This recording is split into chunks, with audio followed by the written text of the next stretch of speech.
This video's shout out goes to 2 people, because I'm not sure which of them commented first, and I enjoyed both comments equally. And of course, if you want a shout out in the next video, just comment first or comment something funny, and if I see it, I'll give you a shout out next time. Now back to the important stuff. So on this channel, we've been working on making Among Us in Minecraft for quite some time, and eventually I thought I can't keep doing this. So what I decided to do was make a redstone system to finish it for me. And if we just press this button... Oh dear.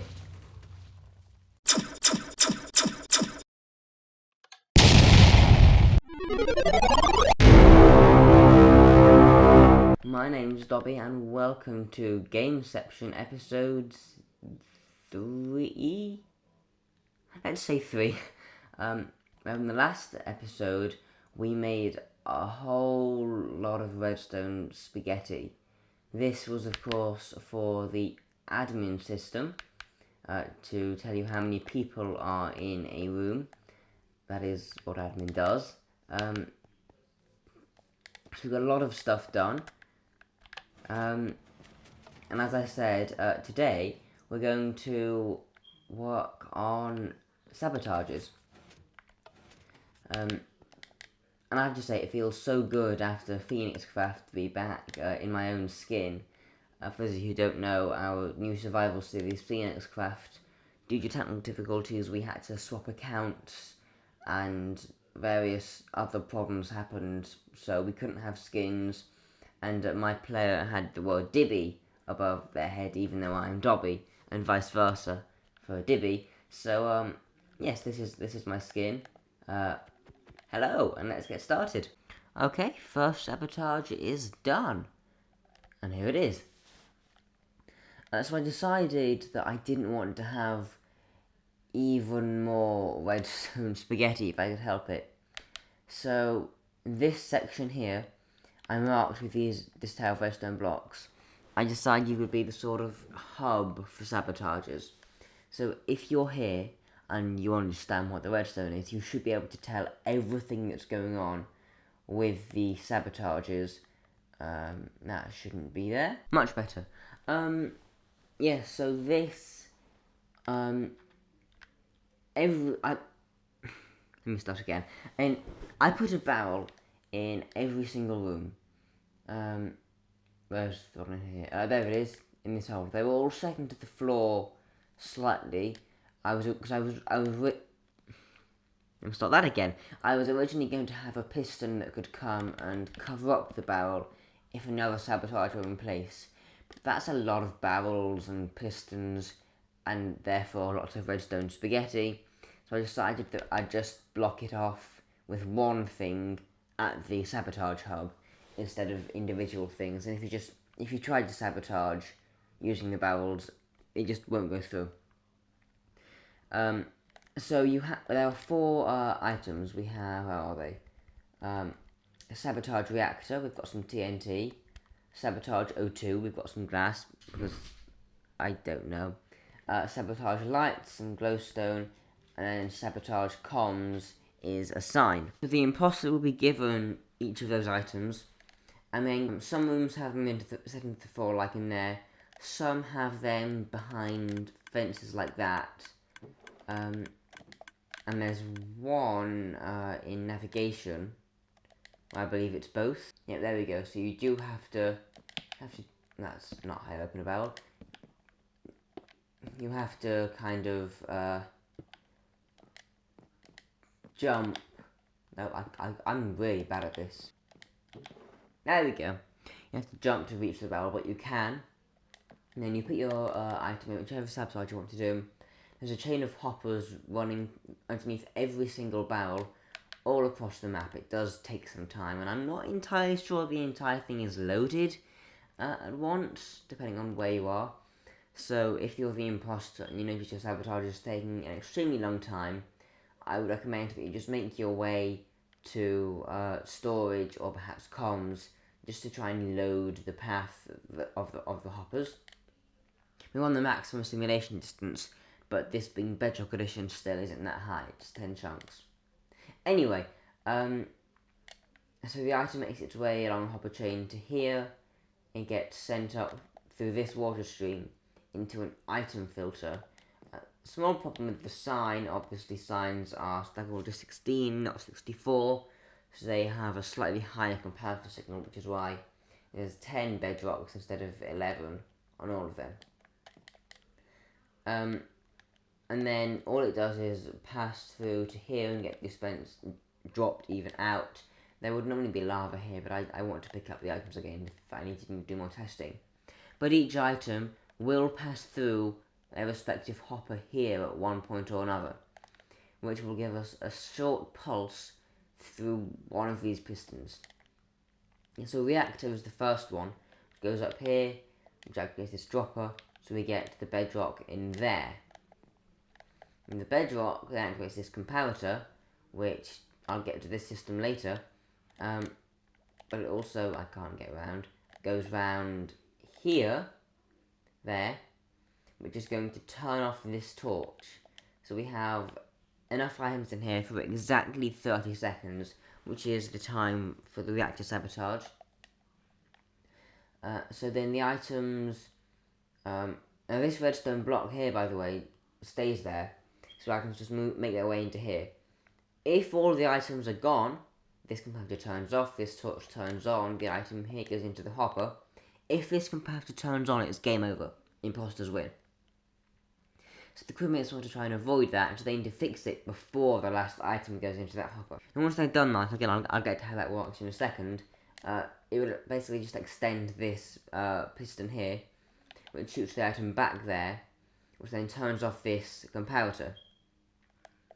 And then what we'll have is, we'll have this torch will be on, because there will be items here, which turn off this torch, and when this is empty as well, it goes into an AND gate, which means we'll lose a signal here, so this will retract, but it goes into this torch down there, which is going to mean that this hopper is unlocked, while this one is locked, so the items make their way from here, however many ended up there before the sabotage was fixed, make their way from here into there, and once that's done, obviously this turns off, so the whole AND gate resets and this piston extends and we're back to how we are now.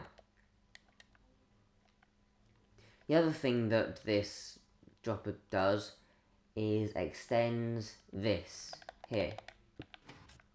What that does is it starts this clock, which, as you can see here, flashes this light. And there's, I haven't finished installing them, but every room currently has 2 lights, one for a sabotage reactor, one for O2, and the various light will flash depending on what's been sabotaged, which alerts the crewmates and potentially imposters that they need to fix the sabotage. So then they go here, and then I've got 2 pressure plates here. I'm aware that in the real game, it's a tactic for imposters to stand there and just not do it, to make it seem like they're helping when in fact they're not in Minecraft, so there's no way to do that. You have to make some compromises. So if you have 2 people standing here at once, which we simulate with armor stands, I'm not sure why they stick their arms out like that. That's not how they're normally placed. But there you go. So if you've got 2, then it's going to... There's an AND gate beneath the floor, which essentially just, I think it's this line here. Yeah, this line turns on, which leads all the way back here.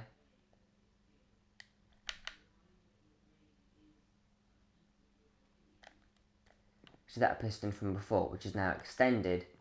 So whatever bedrock block may have been in here, now goes in there. Items start flowing back into this hopper, and the sabotage is avoided. Now up above we have exactly the same setup. This is for O2. So we have this system here that takes the signal up here, This is copied literally block for block from down there. It's exactly the same system. I just need to actually implement it. It's all connected to the sabotage O2 as well. So if I just artificially power that, you can see all the lights will start flashing. So all I need to do now is make a way to stop the O2 sabotage, which is going to be difficult to say the least.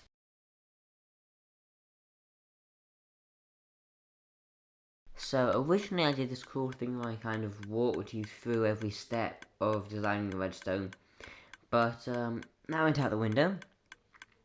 So instead I'm just going to show you what we did. So obviously, as I showed before, the first thing is someone triggers the sabotage by putting the item, there it is, in the barrel. There we go. So now if we just give it a few seconds, we should see the O2 sabotage will start to flash. Okay, there we go, so we have 30 seconds to do this. So you go here and you go bomb, bomb, bomb, bomb, and then someone in O2 will do the same thing. 1, 2, 3, 4. And then we should see this stops flashing. Yep, there we go. Okay, so now what happens when you do this? First of all, I was going to do a keypad, but keypads are pretty huge, and to randomize the combination every time is even huger. So I just went with pressing 4 buttons, because that's basically what it is in the actual game. So yeah, there's just 4 buttons you need to press, and we have a trident here. So once all the 8 hoppers have been pushed up, the trident can go through all of them around here and make it into this hopper, where we'll get a signal which pushes them all down again to reset the system. And then the trident itself goes round back to here. So this way it doesn't matter which order they're in. You can do that one and that one, and then come around here and do these 3 like that, and then come back and do that one. Now the trident will be there. Once you do that one, it goes all the way around everything else you've already completed until it stops. Where would it be? It would be there. And then you press that, and boom, task completed. And now that's done. So here is the system to fix it. Let's just trigger the sabotage first of all. So we have our sabotage comms, which we put in the barrel as an imposter. It's going from the system. Obviously we're quite close to the sabotage hub, so it shouldn't be too long before we can notice that we can't. Yeah, okay. I did get the redstone kind of wrong here, in that this doesn't go past the torch, it only goes up to here. So it still works in that it doesn't work, but it doesn't work in that it doesn't work the way I wanted it to not work. I'm not sure if that made sense. Basically, it still stops this thing from working, but it stops it from working in a different way than I intended it for it to stop it working. And obviously security works, or doesn't work, as the case may be, just how we anticipated. So if I, a crewmate, have tried to use either of those and I've noticed, hang on, this isn't working, I'm going to realize it's a comm sabotage. I'm going to come here, and this light flashes when the sabotage has just been fixed. Right, I need to just do that. Okay, there we go. So now the sabotage is actually in progress. So you just rotate this item frame to get to the right position, and then it's done. And you're probably thinking, can you just hold the button to rotate it and it will just spin to the position at some point? Yes, you're absolutely right, because I couldn't be bothered to think of a way around it. And frankly, if everyone's like me, and if you are, you have my sympathies. But if everyone's like me, then people should be glad that I've made it this easy. So you just spin it around till you try and find... Okay, there we go, that was it. You saw the light flashed. The sabotage should be fixed now, and we should be able to... Yeah, there we go. Okay, we're up in admin. And of course, the same goes for security. Wonderful. Starts pretty similar to all the others, with just a redstone block that goes into this RS null latch, is what they're called technically. Just again, two droppers interfacing into each other with a block in. So when it happens, the item means there's an output here, which goes all the way up here. This just leads to admin security to stop them. And what it also does, you see here, it will turn off this torch, which will retract this redstone block, turn on this torch, so then we get an observer clock firing down into this dispenser. This dispenser has 7 shulker boxes in, each with a different comparator level. So one shulker box at random will be fired out, and then there will only be one rotation that matches whatever shulker box is there. And the reason I did 7, even though there are 8 rotations, is if it was the one that needed that, which is a strength of 1, then even after it was fixed, that piston there would stay extended, so the next time someone triggered the sabotage, the dispenser wouldn't be able to fire. So there'd be no way to fix it. So that's why I had to remove that shulker box. So it will this combination, this orientation even, will never be the correct one. And it can be any other, which will eventually produce an output that will go through here. This block will be retracted to be there. This will extend this piston, which breaks the shulker box, which sends the item down through a hopper system back into the dispenser. But we also get this output here, which does 2 things. One of them goes here to a rising electron unstable circuit, which flashes the light.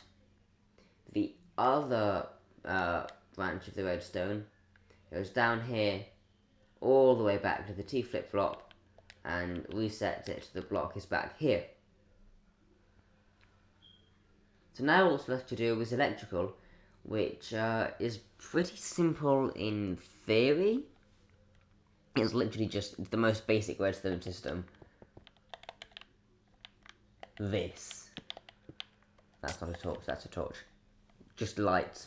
But the problem, in case you hadn't noticed, is we don't have roofs, so I'm literally just going to build up an abstract framework of lights with my lovely placeholder oakwood planks to carry the redstone dust, but then she can go through and replace when she gets around to doing the roofs. And it is important to note that she has been on, we just haven't been recording at the time. You can see she started building up the walls for, this is upper engine, I believe, as well as working on the floor pattern for cafeteria. And the lights are now done. Every single room and corridor is now fully lighted up. I don't know if that's a word or not. And there's an arrow in my offhand for some reason. So as I said, the rest of them for turning them off is pretty simple.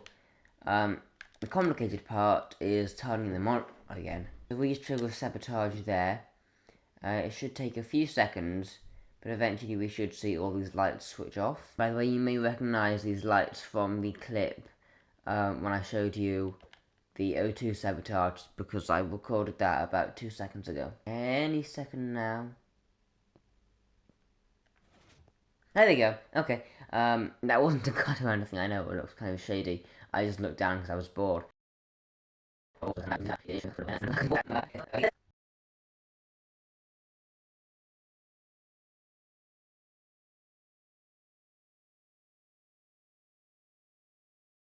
And then you can see here, this thing opens. This is a pretty simple door, connected just to the same system as the lights. So this opened, and now we can go in here. So what we've got back here, I was originally going to do the same system as O2, with the hoppers. But the thing is, with this, as I'm sure you know, imposters can flick levers the opposite direction to switch it back to make sabotage harder to fix. So I couldn't do that because obviously pistons can't pull the item back unless they're sticky, and if they're sticky we can't use buttons, and if we can't use buttons we have to use levers, and if we have to use levers then we can't reset it. So yeah, I had to change plans. So I used this RS Norlatch design. You can't quite see it. And this is a better view. Just a repeater going into a dropper where there's an item in the bottom one. So one pulse will send the item into here, the second pulse will send it into here, which will go all the way around back here. Each of these T flip-flops runs around in its own way. A lot of them go onto the ground. There's various things there. Each one of them makes their own way. First to these lights, like that, so you can actually tell if it's on or off. And I put the glow light in here because obviously you need to be able to see where the buttons are to fix this, and the problem is the lights will all be off and there'll be no access to the sun. So I put a very faint light source here. I'm not sure if it's going to be too bright or not bright enough, so we can always change it later. Anyway, what they also go into is a big AND gate. So if we have 4 of them pressed now, you can see the lights are still off and the door is still open. Then if we press the 5th one, then all these lights turn off in a nice pattern. The door closes and the lights turn back on. And to get out, I put these ladders. This one's that was a bad choice for ladder. But you can get out, or you can use these. Obviously, Dibby hasn't yet built up the wall surrounding this, so they might have to change position. But you can get out. And the thing is, you can't then get back in. And that's about it, I think. So what's left now are door sabotages. So I asked Dibby if she could make these like boxes outside every door, because the plan is to do that, right? And then we can just power it. But the problem is, if we didn't have that box, then you'll be able to see through the pistons, which we don't want. So that's why she's done that. So now what I need to do is actually design the redstone. Now I'm not going to connect these to a sabotage hub, because the whole point of that was to avoid redstone spaghetti. So these are all going to be really localized. I'm not going to have a separate item to put in a barrel for every single door. You're just going to need to be at a door and then press a button or flick a lever or something to close it. So let's just start designing this. See, the problem is I can't have it visible, so I can't like put a torch here because you can see it on that side. So I'm thinking if we have this wall there, we can actually use it to our advantage, or maybe go in. I think we should go from the side because there's going to be a wall for the corridor there. So if we go along here, that's probably going to be easier. Or we could do something like... No, actually that's not going to power. Oh, here's an idea. If we did that, right, and then that... Does that... No, does it not? Oh, of course, there's 2 blocks there. Right, I'm stupid. This is quite the conundrum. Okay, so maybe if we did that, but then we'd have the bottom one powered, and then something like this to power the top one, and we just need to link them up somehow. Like this, maybe? Alright, and then how do we get power through to there? We could... Okay, so then when that's on, the door's open, and then when it's not powered, the door's closed. Okay, there we go. So the doors are now done. I was aiming for another slime and I missed. So every room that needs doors has doors. The same design I showed you earlier. There we go. Pretty simple. Yeah, and as you can see on the lower half of the screen, Dibby's here. And I'm bouncing on some slime. Yeah, like I couldn't do. No, but I landed over here. Okay. It was very sad. And so, yeah, that's all the doors done. You can't do it from inside the room, and there's no timer to unlock them. That game is unscaled. You just, if you're a crewmate and you want to go through, you can just unflick the lever and then walk through. I have a question. Yes. How will you kill somebody if you're the imposter? I'll get to that next episode. Next episode, I'm going to be doing all of the infrastructures, I'd call it. So how you kill someone. The basic stuff like deciding who's an imposter, giving them the various things they need, like the sabotage tokens and whatever tool they might need to kill someone. I'm going over some of the basics, like how killing works, how meetings work, where you will go, how to vote, all of that stuff is going to be covered next episode, unless I'm amazing, in which case most of that won't be. Question. Yes. Do you have to play in survival when the game's done? You can't die in creative, can you? Unless you play Java Edition. So I've been out doing the walls for the rooms, and because I was doing... Where's cafeteria? Somewhere. I realised that I did cafeteria's floor wrong. I was redoing it, but I realised that I can't do the new floor, so I put it all back how it was. And with that said, this has been Dibby. And this has been Dobby. Thank you for watching. Gameception episode 3. It is 3, trust me. Are you sure? I'm sure. Okay. If you enjoyed... I can't remember the outro. Leave a like or a nice comment if it does mean a lot to us. If you'd like to see more content like this, please subscribe. Thanks for watching. Bye-bye.